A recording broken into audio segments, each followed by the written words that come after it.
O'zi Instagramda rosa muhokama bo'ldi-ku. Erkak ayol urushib qolsa deydi, bitta bloger chiqdi. Men ayolim bir oylab yozmasa ham yozmayman dedi. Keyin uni rosa ayollar tanqid qildi. Keyin boshqasi chiqdi. Kim xudodan qo'rqsa o'sha uzr so'rar ekan dedi. O'zi kim kimga nisbatan ayb ishlagan bo'lsa, kim kimga nisbatan xato qilgan bo'lsa, shu uzr so'rashi to'g'ri bo'ladi menimcha. Misol uchun, er ayolga nisbatan zulm qilgan bo'lsa, u uzr so'rash kerak o'zi. Yo'qmi erkakma baribir ayol kelib uzr so'rasin deyish xato. Bu insofsizlik bu.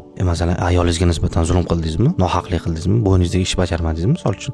Borib turib, haqqingni halol qilganman, senga nisbatan xato qildim. Belgilangan chegaradan chiqdim deyish kerak. Bu to'g'ri bo'ladi. Yoki ayol eriga nisbatan va qanaqadir noto'g'ri ish qilgan bo'lsa, u eriga borib roziligini so'rash kerak. Men sizga nisbatan noto'g'ri ish qildim, rozi bo'laymandan. Siz roziligingiz men uchun muhim deyish kerak misol uchun. Mana bu haqiqiy insof, xolislik bo'ladi. Mana xudodan qo'rqsa kim birinchi uzr so'raydi degan gap menimcha endi masalan ayolingiz sizga nisbatan yomon ishlar qilyapti. Ayolingiz sizga nisbatan har xil ish qilgan bo'lsa, xudodan qo'rqaman-ku deb turib borib uzr so'ramaysiz ayolingizdan. Ya'ni kim kimga nisbatan, o'zi qayerda qachon bo'lsa ham, ikkita qo'shni bo'ladimi, kim bo'lsa ham, kim kimga nisbatan gunoh ishlagan bo'lsa, o'sha uzr so'raydi o'zi. O'sha to'g'ri bo'ladi. Ya'ni ish to'g'risi shu o'zi demoqchiman.